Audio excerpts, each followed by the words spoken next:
খলিফাতুল্লাহিল মাহদি তিনিও আহলে বাইতের একজন সদস্য হবেন। আর আল্লাহ রাসূল সাল্লাল্লাহু আলাইহি ওয়াসাল্লাম তো হাদিসের মধ্যে জানিয়েছেনই, উযাক্কিরুকুমুল্লাহ ফি আহলি বাইতি, তিনবার বলেছেন, আমি তোমাদেরকে আমার আহলে বাইতের ক্ষেত্রে বা তাদের ব্যাপারে আল্লাহকে স্মরণ করিয়ে দিচ্ছি। অর্থাৎ আমার আহলে বাইতের সাথে আচরণ করার ক্ষেত্রে আল্লাহর কথা মনে রেখো, এমন যাতে না হয় তোমরা তাদের হক নষ্ট করবা।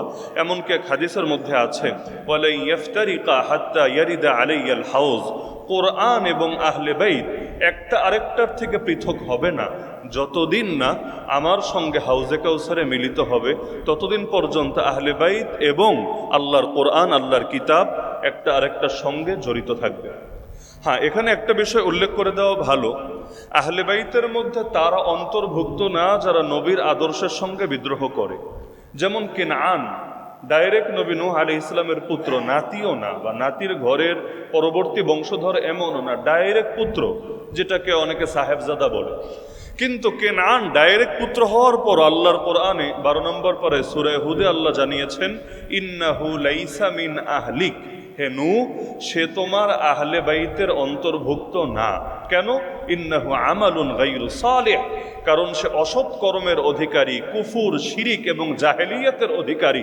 তার মানে কোরআনের এই আয়াত থেকে প্রমাণিত হয়, কেউ যদি নবীর ঘরেও জন্ম নেয় কিন্তু সে নবীর আদর্শের বিপরীত আদর্শ গ্রহণ করে নেয়, অর্থাৎ সে ঈমান ছেড়ে কুফুর, শিরিক, জাহেলিয়াত গ্রহণ করে নেয়, তাহলে পুত্র তো বটে, কিন্তু তাকে পরিভাষায় আহলে বাইত বলা যায় না এবং তাদের জন্য জান্নাত অথবা আখিরাতের মুক্তি অথবা কিয়ামতের দিনে শাফাআত কোনো কিছুই প্রযোজ্য না। তাহলে আহলে বাইত মানে এই প্রশ্ন তোলার সুযোগই নাই যে হুজুর আপনি বললেন কোরআন এবং আহলে বাইত একটা আরেকটার থেকে আলাদা হবে না। তাহলে তো দেখা গেল ওই ব্রিটিশ রানী যখন মারা গেল কয়েক বছর আগে, তখনও অনেক ইউরোপ আমেরিকার পত্রপত্রিকায় লেখালেখি হয়েছে সেই ব্রিটিশ রানীও নাকি নবীর বংশধর, নাউযুবিল্লাহ মিন যালিক। এখন যদি কেউ টেনে টুনে বংশধারা সাব্যস্ত করার চেষ্টা চালায়ও এতে আমাদের কিছু আসে যায় না, কারণ ঈমানের ক্ষেত্রে যারা নবীর আদর্শ গ্রহণ করতে পারে না তারা নাতিপুতি বাদ দেন, ডাইরেক্ট যদি ছেলেও হয়, ডাইরেক্ট যদি মেয়েও হয়, তবুও তাদেরকে আহলে বাইত বলা যায় না। তাহলে আল্লাহ রাসূল সাল্লাল্লাহু আলাইহি ওয়াসাল্লামের আহলে বাইতের একজন সদস্য হবেন ইমাম মাহদি।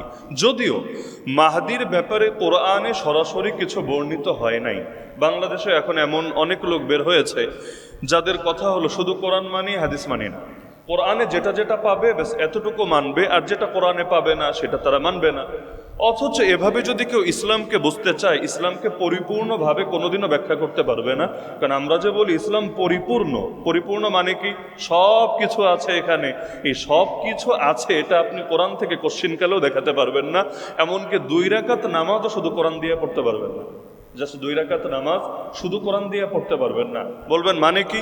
মানে হলো নামাজের মধ্যে তো আমরা খালি তেলাওয়াত করি তা না, একদম আল্লাহু আকবার বলে নামাজ শুরু করলাম, এরপর হাত বাঁধলাম, এরপর আমরা বহু কিছু করলাম, এরপর রুকু, সেজদা, বৈঠক, দাঁড়ানো ইত্যাদি বহুত কিছু, সালাম পর্যন্ত, তাকবীর উলা থেকে নিয়ে সালাম পর্যন্ত কতগুলো কাজ করলাম। এই যে 12টা, 14টা, 20টা, 30টা কাজ আপনি এক এক সময় এক একভাবে করছেন, এর ডিটেল বিবরণ পুরো কোরআনের 114 সূরার কোন সূরায় পাওয়া যাবে আমাকে বলেন? আলাদা আলাদাভাবে পাবেন। কোথাও আল্লাহ বলেছেন রুকু করো, কোথাও আল্লাহ বলেছেন সেজদা করো, কিন্তু ফজরের নামাজ কয় রাকাত কিভাবে পড়বেন, জোহরের নামাজ কয় রাকাত কিভাবে পড়বেন, আসর, মাগরিব, এশা কয় রাকাত কিভাবে পড়বেন, পুরো কোরআন খুঁজে কিভাবে দেখাবেন? মাহদির ব্যাপারটাও ডাইরেক্ট কোরআনের কোনো আয়াতে এর পক্ষে দলিল পাবেন না। কিন্তু আল্লাহ রাসূল সাল্লাল্লাহু আলাইহি ওয়াসাল্লামের এত পরিমাণ হাদিস এই ব্যাপারে বর্ণিত হয়েছে, অনেক ইমামের মতে এটা অর্থগত বিবেচনায় মুতাওয়াতির। মুতাওয়াতির মানে কি? এত পরিমাণ বর্ণনা পাওয়া যাচ্ছে এ ব্যাপারে যে সবগুলোকে একসঙ্গে মিলালে এটা অস্বীকার করার কোনো সুযোগ নাই, এবং এত সাহাবী, এত তাবেঈ সবাই মিলে মিথ্যা কথা বলেছেন এটা কল্পনা করারও কোনো সুযোগ নাই। এই পরিমাণ বর্ণনা মাহদির ব্যাপারে আছে, যার মধ্যে কিছু বর্ণনা সহিহ, অনেকগুলো বর্ণনা হাসান, কিছু বর্ণনা জয়ীফ, বিভিন্ন রকম বর্ণনা এ ব্যাপারে আছে। এজন্য আহলে সুন্নাত ওয়াল জামাতের একটা আকীদা, হকপন্থীদের একটা আকীদাই হলো কিয়ামতের আগে আল্লাহর খলিফা মাহদি পৃথিবীর বুকে আসবেন এবং তার জামানায় অনেক ব্যাপার ঘটবে যেগুলোর ইঙ্গিত হাদিসের মধ্যে পাওয়া গিয়েছে।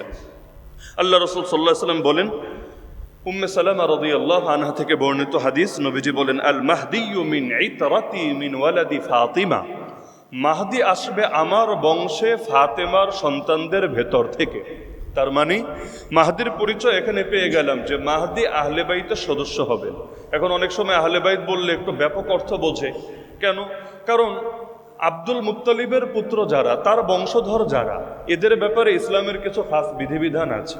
যেমন তারা জাকাত সদকা নিতে পারে না, আপনি নিতে পারবেন গরিব মানুষ হলে, তারা নিতে পারবে না। বংশীয় একটা মর্যাদা আছে, আর মর্যাদার দাবি হলো জাকাত ফেতরা সদকা তারা খাবে না। এখন আল্লাহ রসুলের বংশধর বললে কেউ আবার আব্বাস রাজি আল্লাহ আনহুর পুত্র বোঝে কিনা বা তার নাতিপুতি বোঝে কিনা, এজন্য নবী ক্লিয়ার করে দিলেন মাহাদি আমার বংশে আসবে এবং ফাতেমার সন্তানদের ভেতর থেকে আসবে। আর ফাতেমার কোন সন্তান? হাসান, হুসাইন, মহসিন। এখন মহসিন তো ছোটবেলায় ইন্তেকাল করেছে, এজন্য মহসিনের তো আর বংশই নাই সামনে, বাকি থাকলো হাসান আর হুসাইন। তার মানে এই হাদিস থেকে বোঝা যাচ্ছে যে হাসান হুসাইনের বংশধরের মধ্য থেকেই হবে। হ্যাঁ, এখন দুইজনের মধ্যে কার বংশ, এটা অন্য হাদিসের মধ্যে ব্যাখ্যা আছে। এই হাদিস থেকে এতটুকু বোঝা যাচ্ছে নবীর আহলে বাইতের অন্তর্ভুক্ত হবেন ইমাম মাহদি, এবং তিনি ফাতেমা রাদিয়াল্লাহু তাআলা আনহার বংশের ভেতরে আসবেন। এমনকি অন্য হাদিসে স্পষ্ট আহলে বাইত শব্দ আছে, আল মাহদিয়্যু মিন্না আহলাল বাইত ইউসলিহুহুল্লাহু ফি লাইলা। আলী রাদিয়াল্লাহু আনহুর ব্যাপারে একটা বর্ণনা আছে। একদিন হাসান রাদিয়াল্লাহু আনহু, হুসাইন রাদিয়াল্লাহু আনহু, তিনি তো তাদেরকে আলাদা আলাদা সময়ও দিতেন। তো একদিন হাসান রাদিয়াল্লাহু আনহুকে উল্লেখ করে তিনি বলছেন, ইন্না ইবনি হাযা সাইয়্যিদ, আমার এই ছেলেটা একদিন নেতা হবে, আমার এই ছেলেটা একদিন নেতা হবে। হয়েছিল না বটে? সকলে জানেন হাসান রাদিয়াল্লাহু আনহু 6 মাস খলিফা ছিলেন। 6 মাস আবু বকর, ওমর, ওসমান, আলী রাদিয়াল্লাহু আনহুম এই 4 জন মিলিয়ে শাসন করেছেন 29 বছর 6 মাস। আর বাকি 6 মাস শাসন করেছেন যিনি, তার নাম হাসান রাদিয়াল্লাহু আনহু। আর নবী বলে গিয়েছেন আমার পরে খেলাফত চলবে 30 বছর। ওই 30 বছরের মধ্যে হাসানের 6 মাসও আছে, আর ওনার বাপের আমল পর্যন্ত 29.5 বছর গিয়েছে। তাহলে তিনি বললেন ইন্না ইবনি হাযা সাইয়্যিদ, আমার এই পুত্র একদিন নেতা হবে। এটা সহিহ হাদিসেও আছে, নবীজি বলেছিলেন কামা সাম্মাহুন নবী সাল্লাল্লাহু আলাইহি সাল্লাম। এরপর আলী রাদিয়াল্লাহু আনহু বললেন ওয়া সায়াখরুজু মিন সুলবিহি রাজুলুন ইউসাম্মা বিসমি নবিয়িকুম, এরপর তার বংশে এমন একজন ব্যক্তি আসবে যেই ব্যক্তির বৈশিষ্ট্য হলো যে ইউসাম্মা বিসমি নবিয়িকুম, তার নাম তোমাদের নবীর নামে হবে। আমাদের নবীর নাম কি? মুহাম্মদ এবং আহমদ। মুহাম্মদ এবং আহমদ, সবচাইতে প্রসিদ্ধ নাম হলো মুহাম্মদ, লা ইলাহা ইল্লাল্লাহ মুহাম্মাদুর রাসূলুল্লাহ। আবার কোরআনে 28 নম্বর পারা সূরা সফ খুললে দেখবেন নবী ঈসা সুসংবাদ শুনিয়েছিলেন কোন নাম দিয়ে? আহমদ, মিন রাসূলি ইয়াতি মিন বাদ ইসমুহু আহমদ। তাহলে মাহদি যিনি হবেন তার নাম মুহাম্মদও হতে পারে, তার নাম আহমদও হতে পারে, অথবা দুইটাই হতে পারে। এক নামের মধ্যে দুই নাম, বাংলাদেশেও থাকতে পারে মুহাম্মদ আহমদ। আছে না অনেকের নাম, মানে নামের আগে মোহাম্মদ এমনিও থাকে আর মাঝখানে তার নামের মধ্যে আহমদ শব্দও আছে। তো এখন বললেন যে তিনি তোমাদের নবীর নামে তার নাম হবে ইউশবিহুহু ফিল খুলুক ওয়ালা ইউশবিহুহু ফিল খালক, নবীর সঙ্গে তার চরিত্রের মিল থাকবে কিন্তু চেহারার মিল থাকবে না। নবীর সঙ্গে তার চরিত্রের মিল থাকবে কিন্তু চেহারা হুবহু নবীর চেহারার মতো হবে না। এরপর তিনি আরো বিস্তারিত হাদিস বললেন যে তিনি এসে পৃথিবীতে ইনসাফ কায়েম করবেন ওই সময়ের পরে যখন পৃথিবী জুলুম দিয়ে ভরে যাবে। তাহলে এই কথাটা আলী রাদিয়াল্লাহু আনহু কোন ছেলেকে সামনে রেখে বললেন? কোন ছেলেকে সামনে রেখে বললেন? হাসানকে, হুসাইনকে সামনে রেখে না।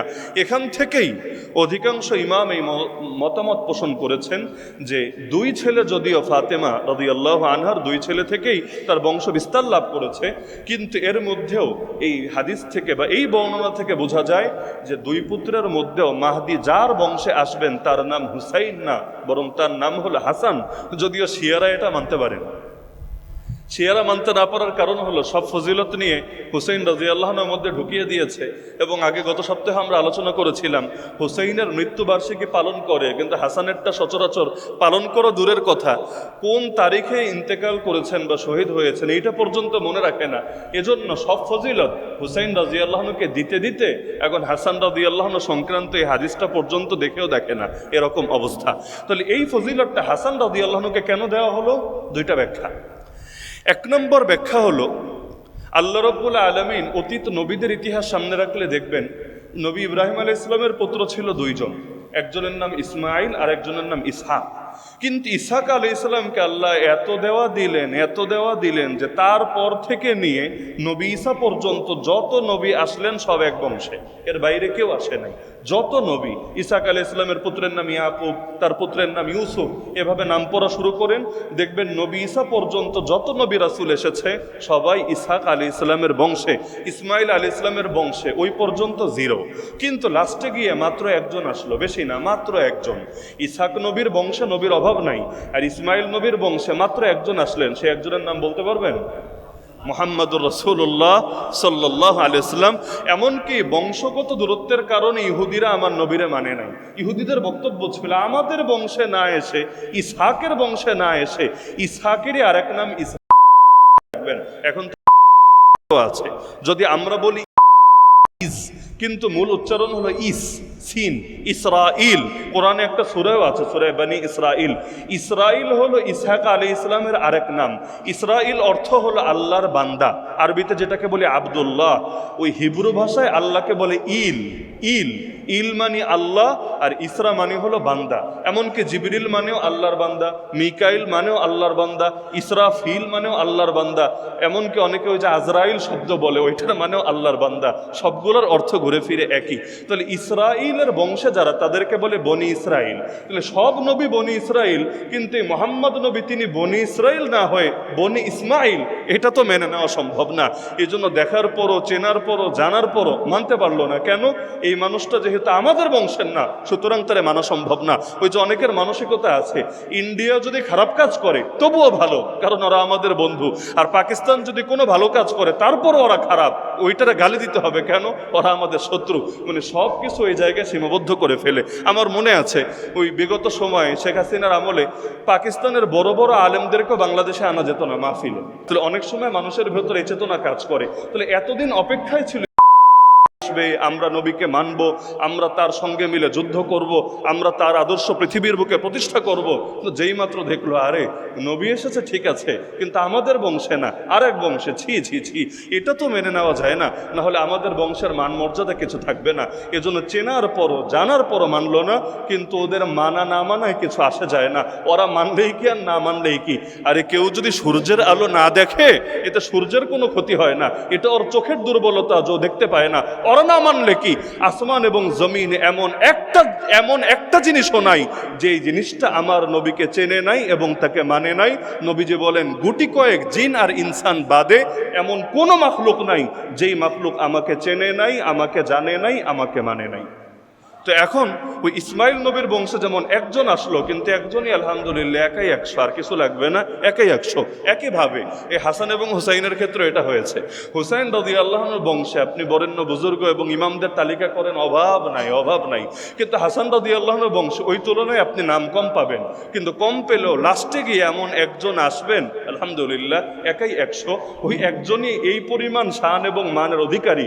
আমাদের ইমামরা একমত, সাহাবীদের পরে ইমাম মাহদির দাম এত বেশি যে গোটা উম্মতের সঙ্গে আমাদের সঙ্গে কোনো তুলনাই চলে না। গোটা আমরা যারা আছি বর্তমান পৃথিবীতে, সবাইরা যদি এক পাল্লায় উঠান, তবু আল্লাহর খলিফা মাহদি সমমান এবং সমমর্যাদার হবে না। এক কারণ। দ্বিতীয় কারণ হলো, আমরা গত সপ্তাহে আলোচনা করেছিলাম, কারো মনে থাকার কথা, যে আল্লাহর জন্য কেউ যদি স্যাক্রিফাইস করে, ত্যাগ করে, আল্লাহ তাকে এর চাইতে ভালোটা দেয়। গত সপ্তাহে আমরা কিন্তু আলোচনা করেছি এবং কয়েকটা ঘটনা উল্লেখ করেছি যে আল্লাহর জন্য কেউ যদি ত্যাগ করে, কোনো কিছু ছাড়ে, সে যেটা ছাড়লো আল্লাহ তাকে এর চাইতে ভালোটা, আখিরাত না খালি, আল্লাহ দুনিয়াতেও দিয়ে দেয়। তো মাহদির ব্যাপারে হাদিসের একটা বাক্য হলো ইউসলিহুল্লাহু ফি লাইলা, মাত্র এক রাতে আল্লাহ তাকে প্রস্তুত করে দেবেন, মাত্র এক রাতে। এর মানে কি? এখান থেকে কয়েকটা বিষয় নিশ্চিত হওয়া যায়। মাহদি যিনি হবেন তিনি নিজেও আগে জানবেন না যে তিনি মাহদি। দ্বিতীয় বিষয় হলো, মাহদি যিনি হবেন আল্লাহ রাব্বুল আলামিন তাকে এক রাতে প্রস্তুত করার মানে হলো যেই সময়ে তার দায়িত্ব নেওয়ার টাইম আসবে। এখন সেটা কত বছরে আল্লাহ ভালো জানেন। কোনো অত্যন্ত দুর্বল বর্ণনায় দেখা যায় 40 বছর বয়সে, কিন্তু নিশ্চিত বলার সুযোগ নেই। কারণ বর্ণনা যদি সহি না হয় এর ভিত্তিতে আসলে আন্দাজে কথা বলা উচিত না, নিশ্চিত করার সুযোগ নাই। তো 40ই হোক আর যত বছরই হোক, যখন তার দায়িত্ব নেওয়ার সময় আসবে, মাত্র এক রাতে আল্লাহ তাকে প্রস্তুত করার কি অর্থ? দুইটা অর্থ। এক নম্বর অর্থ হলো মানুষ হিসাবে তিনি তো আর নবী রাসূল না, তো নবী রাসূল ছাড়া কেউ তো আর মাসুমও না। মাসুম না মানে এটা না যে পাপী, সারা জীবন পাপ করে, কারণ এমন বহুত বুজুর্গ আপনারা দেখেছেন যারা জীবনে মাসুম না, নবী রাসূলের মতো মাসুম না, কিন্তু ইচ্ছাকৃতভাবেই পাপ করেন না। আলহামদুলিল্লাহ, আল্লাহ তাআলা নিজেই তাদেরকে এমন একটা অন্তরের ইমানি শক্তি দিয়েছেন, পাপের ধারে কাছেও তারা যান না। আছেন না এমন বহুত বুজুর্গ? আছে। তাহলে মাসুম না হওয়ার মানে এটা না যে পাপী। যেমন আবু বকর রাদিয়াল্লাহু আনহু কি মাসুম? ওমর রাদিয়াল্লাহু আনহু মাসুম? ওসমান রাদিয়াল্লাহু আনহু মাসুম? আলী রাদিয়াল্লাহু আনহু মাসুম? কোনো সাহাবী তো মাসুম না। কিন্তু মাসুম না হওয়ার মানে কি এটা যে ওনারা সারাদিন খালি পাপই করতো? না, বরঞ্চ ইমানি শক্তি আল্লাহ তাদেরকে এই পর্যায়ে দিয়েছিলেন যে ইচ্ছাকৃতভাবেই তারা এই পাপগুলোতে জড়াতেন না। এরপরও মানুষ হিসাবে কখনো কখনো সামান্য সগীরা অথবা ভুলভ্রান্তি অথবা সামান্য মাকরু এগুলো হতে পারে কিনা? তাহলে এক ব্যাখ্যা কেউ কেউ করেছেন যে মাহদীকে আল্লাহ ওই এক রাতে এমনভাবে প্রস্তুত করে দিবেন যে তার অতীতের যদি সগীরা গুনাহ থাকে, কিছু মাকরুহ থাকে, কিছু আদবের খেলাফও থাকে, অথবা কোথাও সুন্নতের একটু ব্যতিক্রম আচরণও থাকে, আল্লাহ সব কিছু থেকে তাকে পবিত্র বানিয়ে দায়িত্ব পালনের এমন এক উপযুক্ত করবেন। ওই আলী যেভাবে বলেছিলেন নবীর সঙ্গে চরিত্র মিলবে, চেহারা মিলবে না, একইভাবে আল্লাহ রসুলের সঙ্গে তার চরিত্র এমনভাবে মিলবে যে নবী যেভাবে অনুসরণীয় ছিলেন তিনি অনুসরণীয় হয়ে যাবেন। তবে অধিকাংশ ইমাম এই ব্যাখ্যা করেননি, তাদের মতে ব্যাখ্যাটা ডিফারেন্ট। সেটা কি? এবং আমরাও এটাকেই বেশি পারফেক্ট মনে করি এই ব্যাখ্যাটার চাইতে পরেরটা। সেটা কি? যে দায়িত্ব গ্রহণ করা, নেতৃত্ব দেওয়া ভিন্ন জিনিস, বুজুর্গ হওয়া ভিন্ন জিনিস, পীরসাব হওয়া ভিন্ন জিনিস, আর নেতা হওয়া ভিন্ন জিনিস। বুজুর্গ হলেই বড় নেতা হবে এমনটা জরুরি না।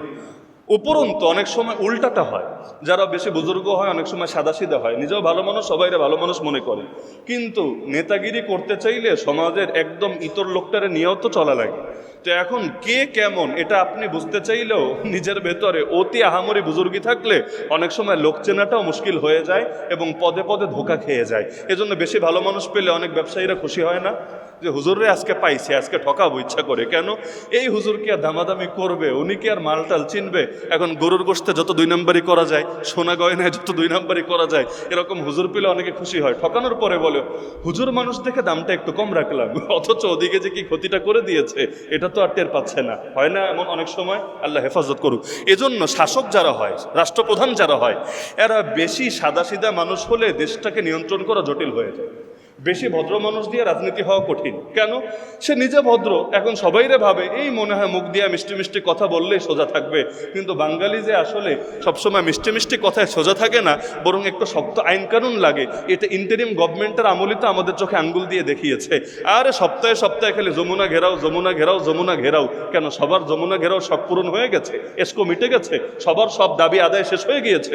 এখন জানা বেটা যমুনা ঘেরাও কর, এখন যা আন্দোলন নিয়ে মাঠে নাম। এখন আর নামবে না। কেন? জানে যে এখন যদি নামে আগের মতো মিষ্টি মিষ্টি কথা বলবে না, এমন মায়ের দিবে, আন্দোলন করার এসকো চিরতরে বের করে দিবে। আমি এটা বলছি না যারা আন্দোলন করেছে আন্দোলন অযৌক্তিক ছিল, কিন্তু বাস্তবতা এটাই, যদি বেশি নরম হয় অনেক সময় রাষ্ট্র পরিচালনা করা যায় না, বরঞ্চ নরমের জায়গায় নরম, গরমের জায়গায় গরম, এরকম হওয়া লাগে। এজন্য আবু যর রাদিয়াল্লাহু আনহু নাম শুনেছেন? বিখ্যাত সাহাবী আবু যর গিফারি রাদিয়াল্লাহু আনহু, এমনকি যার ব্যাপারে আল্লাহ রাসূল সাল্লাল্লাহু আলাইহি ওয়াসাল্লাম বলেছেন আসমান যাদেরকে ছায়া দেয় এবং মাটি যাদেরকে বহন করে, এদের ভেতরে আবু যরের মতো এত বেশি সত্যবাদী এবং ন্যায়নিষ্ঠ মানুষ আর কেউ নেই। এমনকি নবী বলতেন সে মাটির উপর হাঁটে নবী ঈসার বুজুর্গি নিয়ে। মানে নবী ঈসা আলাইহিস সালাম যেমন বুজুর্গ ছিলেন, আবু যরের বুজুর্গিকে সে নবীর সঙ্গে, একজন নবীর সঙ্গে তুলনা দিয়ে বলছেন বিজুহদি ঈসা ইবনে মারইয়াম, সেই ঈসা আলাইহিস সালামের মতো বুজুর্গি নিয়ে সে পৃথিবীর বুকে হাঁটে। এত দামি সাহাবী, কোনো সন্দেহ নাই, এত দামি সাহাবী। কিন্তু একবার নবীর কাছে একটা দায়িত্ব চাইল, ইয়া রাসূলুল্লাহ আমাকে অমুক এলাকার গভর্নর বানিয়ে দেন। গভর্নর তো বুঝেন, প্রশাসক। এখন যেমন ধরেন ডিসি থাকে না, ডিসি মানে আপনি এই জায়গার প্রশাসক। আবার সিটি কর্পোরেশনে মনে করেন মেয়র নাই, প্রশাসক হিসাবে দায়িত্ব আছে, আপনি এ জায়গার প্রশাসক। আগে এরকম প্রদেশ থাকতো, মক্কা প্রদেশ, মদিনা প্রদেশ, ইরাক প্রদেশ, শাম প্রদেশ। এই প্রদেশে একজন তো খলিফা আছেই কেন্দ্রীয়, কিন্তু এক নেতা তো আর সারা দুনিয়া চালাতে পারবে না। এজন্য প্রত্যেক প্রদেশে আলাদা আলাদা গভর্নর দিত। আবু যর রাদিয়াল্লাহু আনহু গিয়ে বলল, ইয়া রাসূলুল্লাহ আমারও একটা প্রদেশের গভর্নর বানায় দেন না। হ্যাঁ, লোভের কারণে বলেছেন তা না, নাউযুবিল্লাহ। সাহাবীর ব্যাপারে এই কথা মনে আনবেন না যে লোভের কারণ দায়িত্ব চাচ্ছেন, বরঞ্চ ওই মাঝে মাঝে দেখবেন অনেক রিক্সাওয়ালাও বলে, এই রে আমারও যদি প্রধানমন্ত্রী বানাই তো দেখায় দিতাম। মানে একটা ইসের কারণে যে এই কাজটা তো এভাবে হওয়া দরকার ছিল, কেন এভাবে হচ্ছে না, এরকম একটা চিন্তা থেকে মানুষ মাঝে মাঝে ভাবে দায়িত্বটা তো আমি পেলে খারাপ হতো না, আমি ঠিকভাবে করতাম। তা আবু যর রাদিয়াল্লাহু আনহু ভাবলেন এই কাজটা আমি ভালোভাবে করতে পারবো, আমি পারফেক্ট এটার জন্য। এজন্য নবীকে বললেন, ইয়া রাসূলুল্লাহ আমাকে গভর্নর বানায় দেন না। নবীজি বললেন, ইয়া আবা যর ইন্নাকা যায়ীফ ওয়া ইন্নাহা আমানাহ ওয়া সাতাকুনু নাদামাহ ইয়াউমাল কিয়ামাহ। হে আবু যর, তুমি একজন দুর্বল। কিসের দিক থেকে দুর্বল? তার ঈমান দুর্বল? না, নাউযুবিল্লাহ। তার আমল দুর্বল? প্রশ্নই আসে না। তার আখলাক দুর্বল? চিন্তাই করা যায় না। যার ব্যাপারে এত বড় ফজিলতের কথা, নবী বললেন তুমি দুর্বল। আর এই দায়িত্ব আর নেতৃত্ব হলো একটা আমানত, এবং কিয়ামতের দিন এটা হবে লজ্জা, আফসোস আর লাঞ্ছনার বিষয়। কারণ যারা যথাযথ হক আদায় করতে পারবে না, আরে ভাই যেই কাজ করবেন না এটা নিয়ে আল্লাহ প্রশ্নও করবে না। আমরা যারা নেতা না, আল্লাহ আমাদেরকে প্রশ্ন করবে না তুই এই নেতৃত্ব ঠিকভাবে দিলি না কেন, কিন্তু যে নেতা তার প্রশ্নও বাড়বে, যে পয়সাওয়ালা তার প্রশ্নও বাড়বে। যার কাঁধে যেটা এসেছে সেটা নিয়ে তাকে জবাবও দিতে হবে। এজন্যই ধনী আগে জান্নাতে যাবে না গরিব আগে যাবে? আপনারা কি জানেন, গরিব আগে না ধনী আগে? কেন? ধনীর সাথে আল্লাহ শত্রুতা আছে, ধনীর সাথে আল্লাহর দুশ্মনী আছে। ধনীকে ধন দিয়েছেন কে? আল্লাহই যদি দেন তা আল্লাহ আবার তারা পিছায় দিলেন কেন? সে তো নিজের থেকে কেউ ধনী হতে পারে না, ধনী বানান কে? আল্লাহ। তাহলে আল্লাহ আবার তারা 500 বছর পিছায় দিল কেন? তার সাথে তো আল্লাহ শত্রুতা নাই। জবাব সিম্পল, সেটা হলো যার যেটা নাই তার সেটার হিসাবও নাই, যার যেটা আছে তার সেটার হিসাবও আছে। আরে ভাই গরিবের মাল নাই, ওরে আল্লাহ কেন প্রশ্ন করবে এই 1 কোটি কই খরচ করলি, ওই 1 কোটি কোত্থেকে আয় করলি, ওই 10 কোটি কোথায় ব্যয় করলি? প্রশ্ন নাই। যেহেতু প্রশ্ন নাই, এজন্য তার জান্নাতে যাওয়াটা তাড়াতাড়ি হবে, সহজ হবে। এখন বড় লোক কামিয়েছে বেশি, হিসাবও দিতে হবে বেশি। যেহেতু কামিয়েছে বেশি, হিসাবও বেশি, সময় তো লাগবেই, জান্নাতে যাওয়া তো পেছাবেই, একটা বাস্তবতা। একইভাবে আল্লাহ যারা নেতৃত্ব দেয় নাই তাকে নেতাগিরি নিয়ে প্রশ্নও করবে না, কিন্তু যারা নেতা হয়েছে আল্লাহ তাদেরকে প্রশ্ন করবে বলেই তো ওমর বলেছে, ফুরাত নদীর তীরে একটা কুকুরও যদি মরে আমার শাসনামলে না খেয়ে ক্ষুধার জ্বালায় অভাবে, আমি মনে করি আমাকে কিয়ামতের দিন এটার জন্য জবাব দিতে হবে। এজন্য বস্তা গোলামের পিঠে না দিয়ে নিজের পিঠে নেয় কেন? আরে বেটা গোলাম, প্রশ্ন তো তোরে করবে না আল্লাহ, প্রশ্ন তো আমারে করবে। তো প্রশ্ন যাকে করবে জবাবটা সেই রেডি রাখুক না, তোর তো টেনশনও নাই, কারণ আল্লাহ তোর এই দায়িত্ব দেয়ও নাই। সুতরাং প্রশ্ন ফেস করবো আমি, আমাকেই নিজের হাতে কাজটা করতে দে না, এটাই হলো বাস্তবতা। আবু যর রাদিয়াল্লাহু আনহু কোনো খারাপ মানুষ ছিলেন না, বুজুর্গ ছিলেন, নেককার ছিলেন। কিন্তু নেককার হওয়ার পরও নবী বলেছিলেন যে এই নেতৃত্ব দেওয়ার যোগ্যতা তোমার ভেতরে নাই, সুতরাং তুমি এই নেতৃত্ব দিতে যাইও না। এমনকি আল্লাহ রাসূল সাল্লাল্লাহু আলাইহি ওয়াসাল্লামের উপদেশ অনুসারে তিনি তো এলাকা ছেড়েই চলে গিয়েছিলেন। নবীর একটা বিশেষ নসিহত ছিল তার উদ্দেশ্যে। তিনি এলাকা ছেড়েই চলে গিয়েছিলেন, আলাদা একটা জায়গায় থাকতেন যেখানে ওই জনবিরানহীন, এখানে মানুষজনই ছিল না। এমনকি তিনি মারা যাওয়ার পর তার স্ত্রী পেরেশানিতে ছিলেন, কাফন দাফন করবে কে, জানাজা পড়বে কে। অবশেষে একটা কাফেলা যাচ্ছিল, তিনি তাদেরকে ডেকে ডেকে বললেন, এখানে আল্লাহ নবীর বিখ্যাত সাহাবী আবু যরের ঘর, এটা আমি তার স্ত্রী, তিনি ইন্তেকাল করেছেন, আপনারা তার কাফন দাফন জানাজার ব্যবস্থা করেন। পরবর্তীতে তারা ব্যবস্থা করলেন। তাহলে বুজুর্গ হওয়া ভিন্ন জিনিস, নেতৃত্ব দেওয়া ভিন্ন জিনিস। এই হাদিসের সবচাইতে পারফেক্ট ব্যাখ্যা হলো ওই এক রাতে আল্লাহ তাআলা মাহদিকে এই দায়িত্ব পালনের যোগ্য বানিয়ে দিবেন। তার মানে এটা অনেক ক্ষেত্রেই হতে পারে যে মানুষ মায়ের পেট থেকে সব যোগ্যতা নিয়ে বের হয় এমন না, কিন্তু আল্লাহ রাব্বুল আলামিন যে কোনো মানুষকে যে কোনো কিছু বানায় দিতে পারেন। এই যে আবু হুরায়রা রাদিয়াল্লাহু আনহু সবচাইতে বেশি হাদিস বলেছেন না, সবচাইতে বেশি হাদিস, অথচ তার একদম মেধা ছিল না, একদম না, একটা হাদিসও মনে রাখতে পারতো না, একটাও না। নবীকে গিয়ে বললো, ইয়া রাসূলুল্লাহ আমার বড় দুঃখ, আমার ঘর নাই বাড়ি নাই, পড়েই থাকে আপনার মসজিদে আসহাবে সুফায়, কিন্তু ইয়া রাসূলুল্লাহ দেখেন আমার তো মেধা দুর্বল, আমি তো কিছু মনে রাখতে পারি না। আল্লাহ রাসূল এমন দোয়া দিলেন, সুবহানাল্লাহ, নবী এমন দোয়া করে দিলেন, জীবনে আর কিছু ভোলেন নেই তো ভোলেনি নাই। নবী কখন কি বলছেন, কখন উঠছেন, কখন বসছেন, কখন কোথায় যাচ্ছেন, কখন প্রকাশ্যে পাবলিক প্লেসে নসিহত করছেন, কখন গোপনে একান্তে কিছু উপদেশ দিচ্ছেন, সব এমনভাবে মেমোরাইজ করলেন। মাত্র 3 বছর নবীকে পেয়েছে, বেশি না। মুসলমানই হয়েছে 7ম হিজরিতে, আর 11 হিজরি রবিউল আউয়াল মাসে তো নবী চলেই গিয়েছেন আল্লাহর কাছে। মাঝখানে 3 বছর, এই 3 বছরে একাই প্রায় 5,500 হাদিস বলে ফেলেছে। আল্লাহ চাইলে কি না পারে? আল্লাহ চাইলে এমন মেধাহীন লোককে দিয়েও সবচাইতে বড় মেধার কাজটা করিয়ে নিতে পারে। এজন্য যোগ্যতা দেওয়ার মালিককে। এ কারণে জীবনে কখনো হীনমন্যতায় ভুগবেন না। আপনি ছাত্র, ভাইবেন না আল্লাহকে আমারে বড় আলেম হওয়ার তৌফিক দিবে, আল্লাহকে আমার ব্রেন খুলে দিবে, বড় বিজ্ঞানী, বড় ডক্টর, বড় ইঞ্জিনিয়ার আমি কি হতে পারবো? আরে ভাই সবকিছু আল্লাহর হাতে, এখানে কবুল করায় নেন না। রব্বি জিদনি ইলমা, রব্বি জিদনি ইলমা, রব্বি জিদনি ইলমা, কবুল করায় নেন না। যাদের বয়স হয়েছে অনেকে নিরাশ, হুজুর ছোটবেলায় হাফেজ হই নাই, আমার দ্বারা আর হাফেজ হওয়া হবে না। আরে পাগল, নিরাশ হচ্ছ কেন? হিফজ করা কারো নিজের হাতে না, এটা আল্লাহর বিশেষ নেয়ামত, আল্লাহ দান করেন। আজকে মুসলমানদেরকে বিজয়ের কথা বলেন, স্বপ্ন দেখেন, বলবো হুজুর আর সম্ভব না।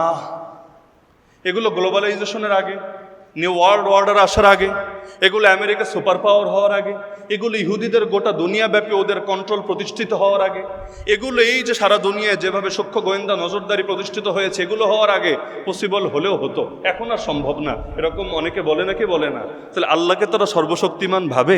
আল্লাহ যে সব পারেন এই বিশ্বাস তাদের ভেতরে আছে? যেই আল্লাহ ল্যাংড়া মশা দিয়েও নমরুদের অহংকার শেষ করে দিতে পারেন, যেই আল্লাহ বাহ্যিক কোনো ওসিলা ছাড়া সাগরে চুবিয়ে চুবিয়ে ফেরাউনের অহংকার বের করে দিতে পারেন, যে আল্লাহ কারুনের মতো সম্পদশালীকে মাটির ভেতরে চিরতরে বিলীন করে দিতে পারেন, যে আল্লাহ আব্রাহার এই দম্ভের সাথে আসা হস্তি বাহিনীকে একদম নিঃশেষ করে দিতে পারেন, সেই আল্লাহ বর্তমান দুনিয়ার জালেমদেরকেও তো এক নিমেষেই দুনিয়া থেকে বিদায় করে দিতে পারেন। কি পারেন না আমার আল্লাহ? এই যে মাহদি আসবে, এত সফলতা অর্জন করবে নিজের শক্তিতে না, নিজের শক্তিতে কিছু না রে ভাই। এমনকি তার জীবনের শেষ যে যুদ্ধ হবে, ইউরোপের তৎকালীন রাজধানী হবে কনস্টান্টিনোপল, এই কনস্টান্টিনোপল জয় করতে কোনো যুদ্ধই লাগবে না, খালি গিয়ে কি বলবে? হাদিসে আছে লা ইলাহা ইল্লাল্লাহ আল্লাহু আকবার, বেশ শুধু তার বাহিনী যেই কয়জনকে নিয়ে যাবে, এই হাজারে হাজারে সবাই খালি স্লোগান দিবে লা ইলাহা ইল্লাল্লাহ আল্লাহু আকবার, লা ইলাহা ইল্লাল্লাহ আল্লাহু আকবার। আল্লাহ এমন ভয় ঢুকিয়ে দিবেন কাফেরদের দিলের ভেতরে, একদল অস্ত্র ছেড়ে পালাবে, বাকিরাও সারেন্ডার করবে। কোন তীর তরবারি চালানো ছাড়া বিনা যুদ্ধে বিনা রক্তপাতে আল্লাহ তাকে বিজয় দিয়ে দিবে। তাহলে বিজয়ের মালিক তো আল্লাহ। আমার আল্লাহর কি ওসিলা লাগে? আমার আল্লাহর কি ওসিলা লাগে? কুন ফায়াকুন, তিনি শুধু বলবেন হও, সঙ্গে সঙ্গে হয়ে যাবে, পৃথিবীর কেউ সেটাকে ঠেকাতে পারবে না। তাহলে এখান থেকে বোঝা যাচ্ছে যে আল্লাহ রাব্বুল আলামিন তাকে এক রাতে যজ্ঞ করে দিবেন, এর মানেই হলো আল্লাহ তাআলা তাকে দায়িত্ব পালনের জন্য, বুজুর্গ তিনি আগ থেকেই থাকবেন, আলেম তিনি আগ থেকেই থাকবেন, কিন্তু আল্লাহ তাকে দায়িত্ব পালনের জন্য বিশেষ যা কিছু লাগে সেই নেতৃত্বের যাবতীয় যোগ্যতা, জ্ঞান আর প্রতিভা আল্লাহর মাধ্যমে দিয়ে দিবেন। এমনকি হাদিসের মধ্যে আছে, যদি এমন হয় যে কিয়ামত চলে আসছে, এখনো অনেকে পেরেশান, মাহদি এখনো আসে না, আসবেটা কবে? এত মাইরি খায়, এত রক্ত ঝরে, এত জুলুম হয়, এখনো আসে না, তো আসবেটা কবে? আল্লাহ রাসূল বলেন লাউলাম ইয়াবকা মিনাদ দুনিয়া ইল্লা ইয়াউমুন, যদি এমন হয় পৃথিবীর আর একটা দিন মাত্র বাকি আছে, এর পরের দিনে কিয়ামত হবে, পরশুই কিয়ামত, মাঝখানে একটা দিন বাকি আছে, এমনও যদি হয়, নবীজি বলেন লাতাওয়ালাল্লাহু যালিকাল ইয়াউম, আমার আল্লাহ প্রয়োজনে ওই দিনটাকে লম্বা করে দিবেন, ওই লম্বা করে দিয়ে হলেও হাত্তা ইয়াবআসা ফীহি রাজুলাম মিন্নি আও ক্বালা মিন আহলি বাইতি, আল্লাহ আমার আহলে বাইতের অন্তর্ভুক্ত একজন ব্যক্তিকে তখন পাঠাবেন, ইওয়াতিউ ইসমুহু ইসমি ওয়াসমু আবিহি ইসমা আবি, যার নাম হবে হুবহু আমার নামে, যার বাপের নাম হবে হুবহু আমার বাপের নামে, ইয়ামলাউল আরদা কিসতান ওয়া আদলা কামা মুলিআত যুলমান ওয়া জাওরা, তিনি পৃথিবীকে ইনসাফ এবং ন্যায় দিয়ে ভরে দিবেন যেমনিভাবে তা জুলুম এবং সীমালঙ্ঘন দিয়ে ভরে গিয়েছিল। তাহলে মাহাদি আসবেন, এটা 100% নিশ্চিত কিনা? এমনকি কিয়ামতে যদি একদিন বাকি থাকে, ওই একদিনে হলেও আল্লাহ দিন লম্বা করে হলেও আল্লাহ তাকে পাঠাবেনই পাঠাবেন, এটা কিছুতেই মিস হবে না। এবং এখান থেকে বোঝা গেল তার নাম নবীর নামে একটু কি না, তার বাপের নামও নবীর বাপের নামে। আরেকটা বিষয় মাথায় রাখবেন, কেউ কেউ বলে তার মায়ের নামও নবীর মায়ের নামে, আমেনা, কিন্তু এ ব্যাপারে কোনো বিশুদ্ধ বর্ণনা নাই। তাহলে যেই ব্যাপারে বিশুদ্ধ বর্ণনা নাই, ওই ব্যাপারটা কি ঈমান আকীদা বানানোর দরকার নেই। কেন বলছি? কারণ মনে করেন আসলে আমাদের জামানায় চলে আসলেন ইমাম মাহদী, আসার পরে আপনি দেখলেন তার নাম নবীর নামের সাথে মিলেছে, তার বাপের নাম নবীর বাপের সাথে মিলেছে, কিন্তু তার মায়ের নাম ডিফারেন্ট। আপনি বললেন না না, আমি আরে মানি না, উনি কিছুতেই মাহদী হতে পারেন না। অথচ আপনার দলিল কি? আপনার দলিল বিশুদ্ধ না এমন একটা বর্ণনা। তাহলে এই আন্দাজি জিনিস দিয়া তাহলে তো সহি জিনিসকেই তখন মানতে পারবেন না। এজন্য কোনো কিছু নবীর নামে শুনলেই লাভ দিয়েন না। নবীর নামে এমন বহুত কিছু চলে যেটা নবী বলেই নেই, অথচ আমার নবী বলেন আমি যা বলি নাই কেউ যদি সেটা আমার নামে চালায়, কথা ভালো নাকি মন্দ দেখার বিষয় না। নবী বললেন মাইয়াকুল আলাইয়া মালাম আকুল, আমি যেটা বলি নাই কেউ যদি সেটা আমার নামে চালায় ফালিয়াতাবাওয়া মাকাদাহু মিনান নার, সে যেন জাহান্নামকে নিজের ঠিকানা বানিয়ে নেয়, নাউযুবিল্লাহি মিন যালিক। কত জাল হাদিস আমরা ছোটবেলায় শুনেছি, বিদ্যানের কলমের কালি শহীদের রক্তের চাইতে পবিত্র। জাল হাদিস, দেশপ্রেম ঈমানের অঙ্গ, এটা তো অনেকে জানেই না জাল হাদিস। বলার পরে নিচে লেখে আল হাদিস, লেখে আল হাদিস, বাস্তবে জাল হাদিস। ওরা জিজ্ঞেস করবেন ভাই আল হাদিস বাদ দে, কোন বইয়ে আছে রেফারেন্স দে।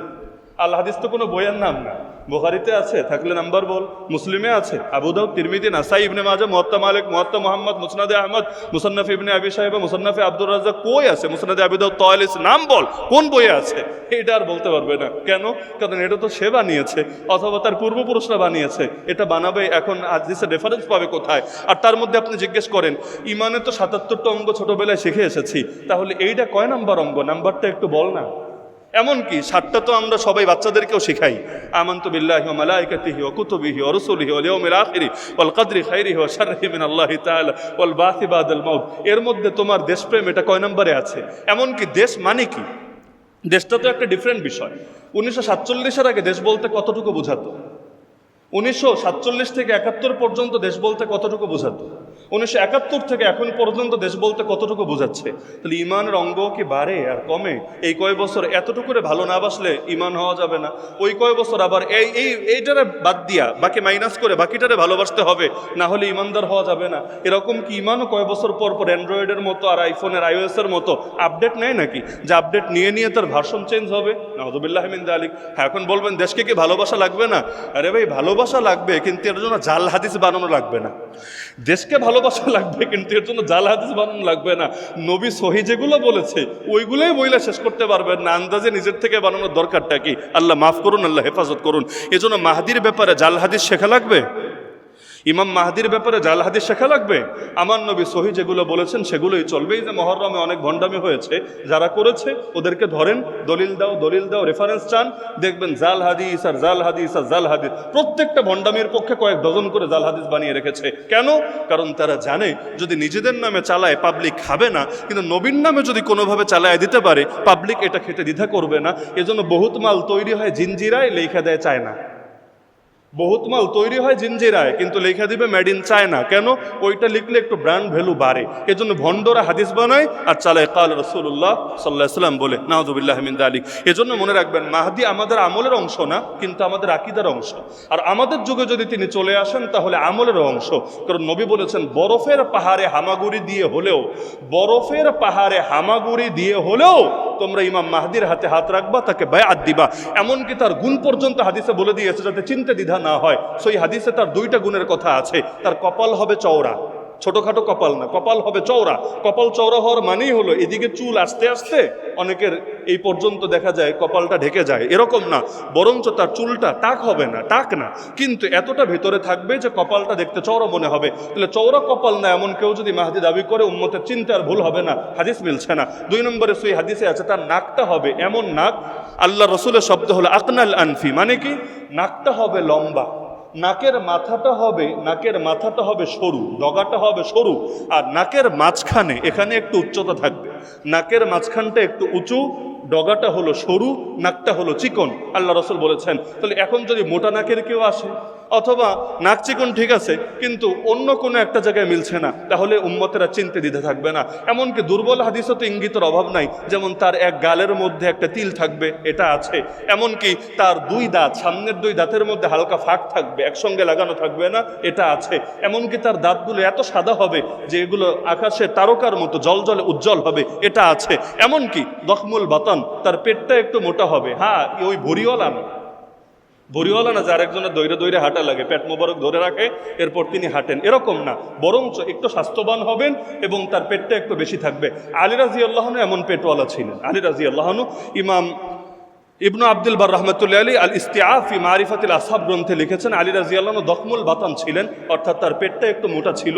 কিন্তু এর মানে এটা না যে তিনি যুদ্ধ করতে জানতেন না। ওই আমাদের পেট মোটা হলে আইলসা হয়ে যায়, নড়তে চড়তে পারে না, হাঁটতে দৌড়াতে পারে না। কিন্তু তিনি এত বড় বীর, এত বড় সেনাপতি, এত বড় যোদ্ধা, তার পেট এক্ষেত্রে কোনো বাধা হতো না। তাহলে হাসান রাদিয়াল্লাহু আনহু বংশে যে আসবে ইমাম মাহদি, তার এখানে মিল থাকবে। এরকম দুর্বল বর্ণনায় অসংখ্য আছে, তো দুর্বলগুলো বাদই দেন। শক্তিশালী বর্ণনায় কপাল আর নাকের কথা আছে। তাহলে ইমাম মাহদি সংক্রান্ত আরও অনেক আলোচনা আছে। এই সপ্তাহে তো আর আমাদের সময় ইতিমধ্যে শেষ হয়ে আর ওভার হয়েছে। আগামী সপ্তাহে আমরা মৌলিক কিছু আলোচনা করবো ইনশাআল্লাহ।